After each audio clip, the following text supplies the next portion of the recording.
तबाह तबाह करके रखा है सब पाकिस्तान में, तो वो लोग हमेशा लड़ते रहे। कई बार दिखेगा धार्मिक कुंठा वाले भारत में भी बहुत सारे लोग आए जिन्हें ये संविधान ही पसंद नहीं। बहुत बार ये उठाएंगे। याद रखना, जिस दिन भारत धार्मिक लोगों के हाथ में आएगा, पहला निशाना बनेंगे दलित, छोटे जाति के लोग, पहला निशाना। याद रखो, जब संविधान नहीं था, जब अंग्रेज नहीं थे, जब मुगल नहीं थे, ना दिल्ली सल्तनत का राज था, न मोहम्मद बिन कासिम आया, न गौरी आया, न गजनबी आया, न बाबर आया, न दलहौजी आया। आज से अब जाओ गुप्ता काल में, जाओ पुराने काल में, दलितों के पीछे बोरा बांध दिया जाता था। जब वो चलते थे तो फिर उस पीछे बोरा जो था रहता था, वो उनके कदमों के निशान मिटाते थे। आगे घड़ा बांधा जाता था कि हल्का सा कहीं थूक या पसीना ना गिर जाए, उसमें हो जाए। जाओ उस काल में जब यहाँ कोई विदेशी आक्रमणकारी नहीं होता था।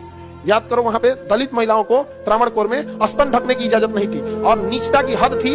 स्तन अगर छोटा रहेगा तो कम टैक्स, स्तन बड़ा रहेगा तो ज्यादा टैक्स। सोचिए, नीचता की हद हो गई थी यहाँ त्रावणकोर में। आप जाके देखिएगा ये चीज। और सती प्रथा जो कहा जाता है, उसमें एक नलिनी नाम की महिला थी जिसके साथ इतना अत्याचार हुआ, जब उससे टैक्स मांगने डेली आ जाता था, तो हसुआ होता ना, हसुआ काटने वाला, फसल काटने वाला, तो जब संभ्रांत लोग आए तो उससे जब टैक्स मांगा गया तो कहा कि हम क्या मुंह से दिखाएंगे टैक्स, बाल बच्चों को क्या जवाब देंगे, पति को क्या बोलेंगे यहाँ पे। उसने स्तन ही काट दिया और कहा कि लो लो टैक्स, अब टैक्स देने की जरूरत नहीं। ब्लीडिंग की वजह से मर गई। जब उसका पति लाश जला रहा था तो उसने समाज की लाश जला, बड़े लोग देख रहे हैं यहाँ पर, जब उसका पति जलते लाश को देखा था ना, तो पहला पुरुष था जिसने सती हुआ था, जलती चिता में कूद के खुद मर गया।